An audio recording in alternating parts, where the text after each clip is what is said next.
A very warm welcome to you all. Gyan Sudha channel में आप सभी का स्वागत है। आज हम लोग सन 2015 के दिसंबर माह में जो प्रिंसिपल्स ऑफ ऑर्गेनाइजेशन से रिलेटेड जो क्वेश्चंस आए थे उसको हम लोग डिस्कस करेंगे। मींस संगठन के सिद्धांत से रिलेटेड कौन से क्वेश्चन सन 2015 के दिसंबर माह वाला जो पेपर हुआ था उसमें आए थे, उसको हम लोग डिस्कस करेंगे। जो सबसे पहला क्वेश्चन है वो ये कहता है कि विच of the following is not the pattern of the communication. देखिए, जैसे मैंने पिछली बार आपसे कहा था कि जो सन 2015 का जो पेपर था उसमें दो चीज़ें बहुत स्ट्राइकली हम लोगों ने नोटिस करी। पहला ये था कि संगठन के सिद्धांत टॉपिक से एक्स्ट्रॉर्डिनरी क्वेश्चंस आए थे, बहुत सारे क्वेश्चंस कवर किए गए थे। और दूसरा जो क्वेश्चन पैटर्न था उसमें बार बार ये आ रहा था कि which is not the right statement, which is not the right choice, which is not the, जैसे अभी वाले में है, not the right pattern of the communication. तो इस तरीके के सवाल बहुत आए थे। Now coming to the question says which of the following is not the pattern of communication? Chain pattern, all channel network pattern, wheel pattern या फिर ट्रायंगल पैटर्न। यानी निम्नलिखित में से कौन सा संप्रेषण का नमूना नहीं है? क्रमागत पद्धति, सर्व चैनल नेटवर्क पद्धति, चक्र पद्धति जिसको हम लोग व्हील पैटर्न कह रहे हैं, और त्रिकोणीय पद्धति यानी triangle pattern. So before jumping to the answer कि क्या इसका क्लू है, लेट्स गो थ्रू कि what is basically communication networks और उसके कौन कौन से प्रकार हैं। कम्युनिकेशन नेटवर्क की यदि हम बात करते हैं तो ये बेसिकली दो तरीके का होता है, औपचारिक और अनौपचारिक। So the communication network is a pattern of interconnected lines through which the message might flow in one direction or several directions। यानी या तो केवल एक ही दिशा में संचार का प्रवाह रहेगा या संप्रेषण किया जाएगा, या फिर और बहुत सारी डायरेक्शंस हो सकती हैं। And we all can depict this communication network through the diagrams, जो मैं अभी आप लोगों के साथ डिस्कस करूँगी। Secondly, as a pattern of contact among the organisations, communication network contains several channels. अब वो सेवरल चैनल्स कैसे हैं इसको अभी हम लोग डिस्कस करेंगे।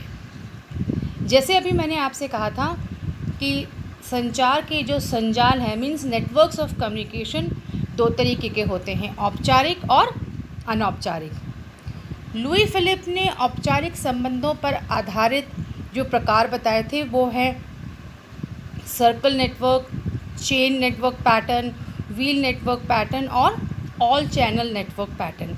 ये चार चीज़ें लुई फिलिप ने बताई थी। मैं आप लोगों के साथ पांच चीज़ें डिस्कस कर रही हूँ, that is chain network, circle network, Y network pattern, wheel network या फिर ऑल चैनल नेटवर्क पैटर्न। देखिए, अगर हम सर्कल की अगर हम लोग बात करते हैं कि भाई सर्कल नेटवर्क किसे कहते हैं हम लोग, तो जो सर्कल नेटवर्क होता है उसका डायग्राम, जैसे अभी मैंने आपसे कहा था कि इसको हम लोग कुछ इस तरीके से डिपिक्ट कर सकते हैं। यह प्रणाली आदेश जो नेटवर्क ये जो होता है इसमें कार्मिक अधिकतम दो ही लोग, यानी उसके आगे एक हो सकता है और पीछे एक हो सकता है, से ही संचार स्थापित कर सकता है। अन्य किसी प्रकार के संचार की अनुमति नहीं होती है। एज़ यू कैन सी, यदि इस व्यक्ति को किसी से कांटेक्ट करना है तो या तो वो इनसे कांटेक्ट करेंगे या फिर इनसे। He can not jump to some other person, वो चीज़ इसमें संभव नहीं है। तो जो सर्कल पैटर्न होता है, जिसको हम लोग वृत्ताकार संचार भी प्रणाली भी कहते हैं, उसमें कार्मिक अधिकतम दो ही लोग आगे व पीछे जो स्थित होते हैं उनसे संचार स्थापित कर सकता है। जबकि चेन नेटवर्क, जिसको हम लोग श्रृंखला प्रणाली भी कहते हैं, उसमें क्या होता है, जो ये जो प्रणाली होती है इसमें आदेश की एकता के सिद्धांत पर कार्य किया जाता है। As you can see in the diagram, आप डायग्राम में बेटा देख सकते हो कि एक ही दिशा में है ये। कई बार चेन नेटवर्क को ऐसा हॉरिजॉन्टल ना दिखा के ऐसा वर्टिकल भी दिखा दिया जाता है। तो इट डिपेंड्स कि आप इसको कैसे बनाना चाह रहे हैं। तो जो श्रृंखला प्रणाली या चेन नेटवर्क होता है, इसमें संचार उच्चस्थ यानी उच्च अधिकारी से शुरू होकर थ्रू प्रॉपर चैनल यानी पदानुक्रम के आगे की ओर अग्रसित होता है तथा अधीनस्थ तक पहुंचता है। From higher authority to the lower authority, और पदानुक्रम के अनुसार अकॉर्डिंग टू द जो भी लेवल्स बने हुए हैं उसके थ्रू होता हुआ पहुंचता है। इस तरह विपरीत दिशा में भी संचार होता है। यदि सबसे उच्च अधिकारी को नीचे कोई मैसेज भेजना है तो it will go in this direction, और यदि नीचे से कुछ संचार का या कोई कम्युनिकेशन कुछ होना है तो वो नीचे से भी इसी तरीके से होगा। So it's a two way process, ऊपर से नीचे और नीचे से ऊपर होता है, लेकिन इसका एक सेट पैटर्न होता है।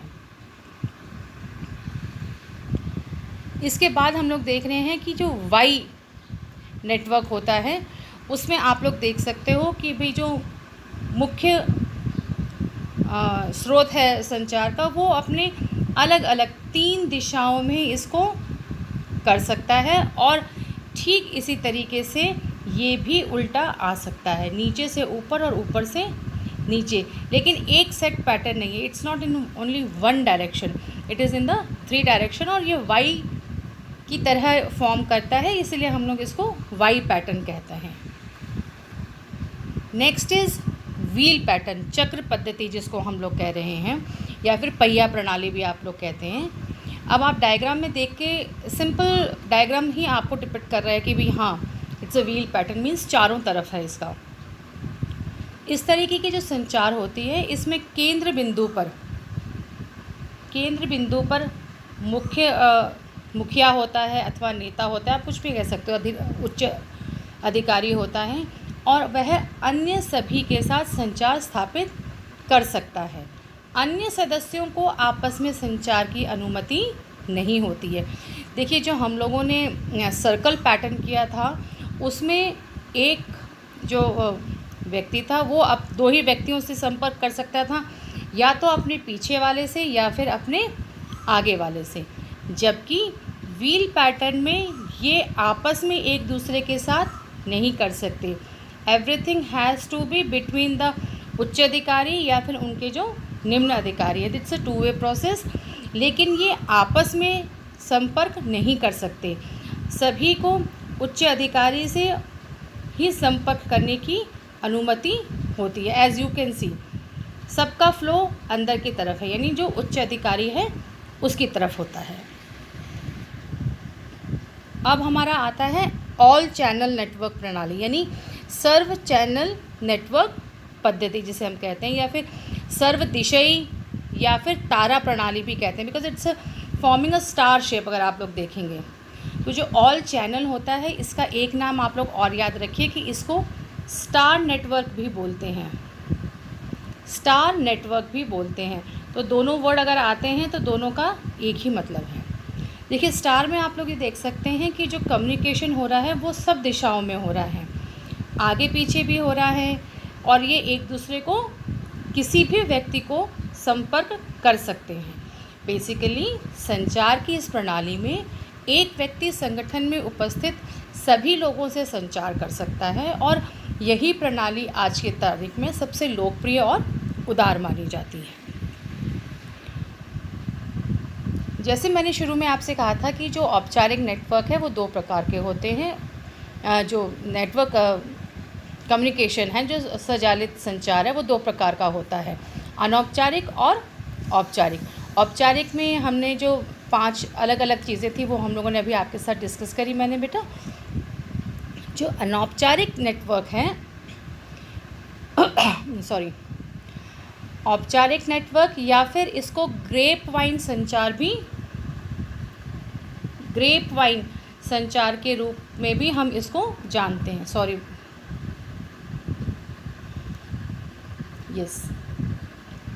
तो जो कीथ डेविस थे उन्होंने अनौपचारिक संचार या फिर ग्रेप वाइन संचार जिसे हम लोग कहते हैं के 4 प्रकार बताए हैं।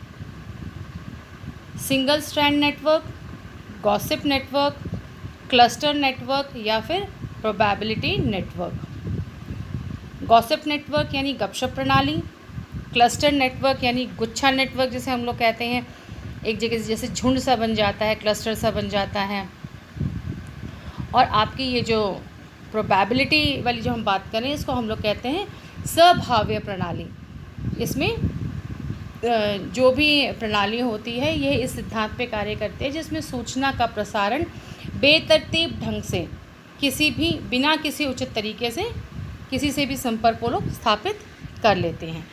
तो now coming back to our question, हमारा क्वेश्चन था कि निम्नलिखित में से कौन सा संप्रेषण का नमूना नहीं है। अब आप चूँकि मैं आपको बता चुकी हूँ कि नेटवर्क कम्युनिकेशन के कौन कौन से प्रकार हैं, तो आपके लिए राइट आंसर टिक करना बहुत ही आसान होगा। चेन पैटर्न हम लोगों को पता है, yes it is a type of communication जिसमें हॉरिजॉन्टल या फिर वर्टिकल किसी भी एक दिशा में ही नेटवर्क हम लोग संचार कर सकते हैं, कम्युनिकेशन कर सकते हैं। ऑल चैनल नेटवर्क जिसको हम लोग स्टार नेटवर्क करते हैं, it is also a pattern of communication जहाँ पर किसी भी व्यक्ति से संपर्क स्थापित किया जा सकता है। व्हील पैटर्न जहाँ पर एक उच्च अधिकारी या जो मुख्य नेता होता है वह दूसरों से संपर्क स्थापित करता है, it can go in a wheel pattern, चक्र के रूप में होता है। ट्रायंगल पैटर्न टाइप का कोई भी कम्युनिकेशन पैटर्न नहीं होता है। सो क्वेश्चन के मुताबिक हमसे पूछा गया था कि which is not the pattern of communication, इसका मतलब इसका आंसर है fourth, triangle pattern. Triangle pattern करके कोई भी प्रकार नहीं होता है, ट्रायंगल पैटर्न यानी त्रिकोणीय पद्धति। So option 4 is the right answer. हमारा दूसरा क्वेश्चन ये था कि निम्नलिखित में से कौन आदेश की एकता का गुण नहीं है। Which of the following is not a merits of unity of command? Better relationships between superior and subordinates, वरिष्ठ एवं अधीनस्थों के बीच बेहतर संबंध, reduction of duplication of work, कार्यों के दोहराव में कमी, स्पीडी डिसीजंस, तीव्र निर्णय, फ्लेक्सिबिलिटी इन एक्शन, कार्यवाही में लचीलापन। देखिए, हम सभी जानते हैं कि आदेश की एकता यानी जो भी आदेश प्राप्त होगा उसका सूत्र एक ही होगा, इसी से उसका नाम पड़ा है आदेश की एकता, यूनिटी ऑफ कमांड। एक ही ऑर्डर में जो ऑर्डर्स पास किए जाते हैं वो एक ही फ्लो में होंगे, एक ही सेट पैटर्न पर होंगे और उसका मुख्य स्रोत एक ही होगा। आदेश की एकता का मुख्य गुण अगर यदि हम कह रहे हैं तो इसमें सबसे पहले एक तो है कि भाई it sets a better relationship between superior and subordinates. जो अधीनस्थ और जो उच्च अधिकारी होते हैं इनके बीच में एक बेटर संबंध को ये स्थापित करता है। Apart from that it is very clear, well organised authority and responsibility and accountability की तरफ ये निर्देशित करता है, यानी संगठन में सत्ता के सूत्रों को स्पष्ट करता है और संगठन में अनुशासन और नियंत्रण की व्यवस्था को सुनिश्चित करता है। यह संगठनात्मक उद्देश्यों में एक रूपता स्थापित करता है, जैसे मैंने आपसे शुरू में ही कहा था। और दूसरा, इट अवॉइड्स और reduces the duplication of the work, कार्यों के दोहराव को रोकता है, क्योंकि एक जगह से हमें आदेश प्राप्त होने हमें पता है कि क्या करना है, तो रिपीटेशन नहीं होता है काम का। It aids to a prompt और क्विक डिसीजन, डेफिनेटली किसी भी निर्णय पे यदि हमें पहुंचना होता है तो हमारे लिए उस संबंध में निर्णय लेना आसान होता है, क्योंकि कार्यों का दोहराव नहीं होता है और दिशा निर्देश जो होते हैं वो स्पष्ट रूप से हमारे पास होते हैं। So everything is very crystal clear. इसके अलावा it is very good, effective and efficient discipline. यहाँ पर बहुत अच्छे ढंग से कार्यकुशलता का विकास होता है। इस सिद्धांत के आधार पर संप्रेषण और पर्यवेक्षण को यह सुनिश्चित करता है। और एक चीज़ और, यह स्केलर पद्धति के अनुकूल है। स्केलर पद्धति के बारे में हम लोगों ने पिछले वीडियोस में भी बात करी थी। Just go through it and you will come to know what we are talking about. Better coordination of team and between the जो एम्प्लॉयज़ होते हैं उनके में आपस में ज़्यादा अच्छा समन्वय स्थापित होता है। तो ये कुछ चीज़ें ऐसी थी जिसे हम लोग कह रहे हैं कि these are the merits of unity of command. आदेश की एकता के ये जो गुण थे ये तो आफ्टर दिस डिस्कशन आपके लिए बहुत ही आसान हो जाएगा कि आप सही ऑप्शन टिक कर सकें। तो coming back to the question, हमारा सवाल ये था कि निम्नलिखित में से कौन आदेश की एकता का गुण नहीं है। better relationships between superior and subordinates, yes, it is one of the main features of unity of command. Reduction of duplication of work, यानी कार्यों के दोहराव में कमी होती है, जी हाँ. स्पीडी डिसीजन मेकिंग, तीव्र निर्णय मेकिंग, जो निर्णय होते हैं वो लिए जाते हैं क्योंकि हमारे पास दिशा निर्देश क्लियर होते हैं, yes. Flexibility in action, this is a questionable question, ये वाला ऑप्शन हमारा सही नहीं है, यानी ये यूनिटी ऑफ कमांड के गुणों से मैच नहीं होता है. और यही हमसे पूछा गया था, विच इज़ नॉट द.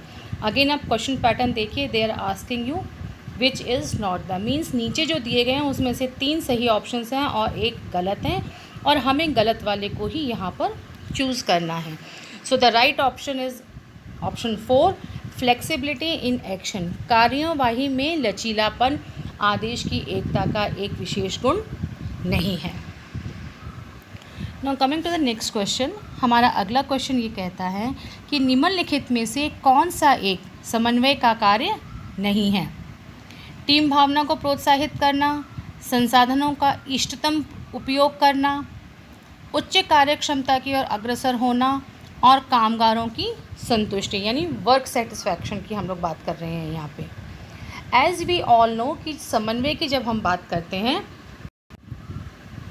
तो समन्वय बेसिकली एक सिंक्रोनाइज्ड प्रोसेस आप ये कह सकते हो,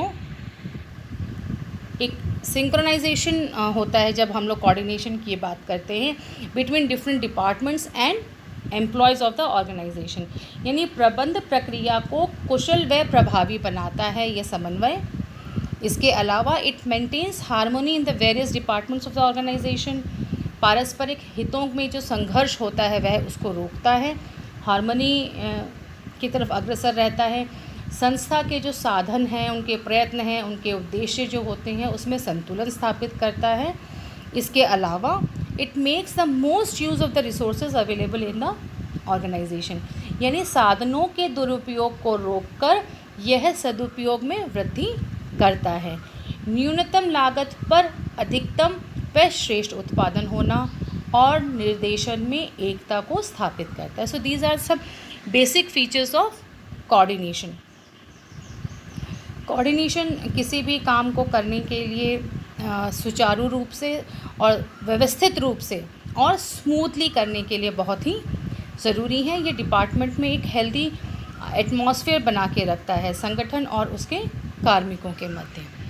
तो हमारा क्वेश्चन ये था, विच of the following is not the function of coordination, यानी ये जो 4 ऑप्शंस हमको दिए गए हैं इसमें से 3 ऐसे फंक्शंस हैं जो समन्वय से संबंधित हैं, लेकिन एक ऐसा ऑप्शन है जो समन्वय से संबंधित नहीं है, समन्वय के जो कार्य हैं उससे संबंधित नहीं है और हमें वो ही आइडेंटिफाई करना है. Encouraging the team spirit, yes, ये सब में एक टीम भावना को पैदा करता है, सबके बीच में सौहार्दपूर्ण संबंध को स्थापित करता है, बैलेंस करता है. It makes the optimum utilisation of resources, यानी संसाधनों के इष्टतम प्रयोग को बढ़ावा देता है, यस, यह संसाधनों के दुरुपयोग को भी रोकता है और उसके सदुपयोग में वृद्धि करने की भावना रखता है. It leads to higher efficiency, उच्च कार्यक्षमता की ओर अग्रसर होता है. जब जिस संगठन में हम लोग काम करते हैं वहाँ का अगर माहौल अच्छा है, हमें आदेशों में क्लैरिटी है कि हमें क्या करना है, सबको अपने कार्य पता होते हैं और सब में कोऑर्डिनेशन सबसे इम्पॉर्टेंट, अगर कोऑर्डिनेशन सब में अच्छा है तो it will definitely lead to efficiency, वो कार्यकुशलता की ओर ही बढ़ता है. अब हमारे पास बचता है चौथा ऑप्शन, वर्कर सेटिस्फैक्शन, यानी कामगारों की संतुष्टि. That is not the definitely the feature of coordination. Coordination इस विषय में लोगों के बीच में, यानी जो कार्मिक हैं उनके बीच में संतुष्टि पैदा करना, यह कोऑर्डिनेशन या समन्वय का कार्य नहीं है. So the right answer is option 4, worker satisfaction is the right answer. तो इसके साथ ही आज हमारा ये वाला टॉपिक ख़त्म होता है. वी हैव डिस्कस 3 क्वेश्चंस, तीनों क्वेश्चन का एक सेट पैटर्न था which we have also discussed. Apart from that right answer कैसे चूज़ करना है आपको और उससे संबंधित मैंने आपको और अधिक जानकारी दी. उम्मीद करती हूँ कि आपको क्लैरिटी आई होगी कि हमें ऑप्शंस कैसे चूज़ करने चाहिए। अपार्ट फ्रॉम दैट जो क्वेश्चंस थे उससे रिलेटेड और क्या जानकारी है, it will be must be a bit of revision for you. So keep on revising and have a good day.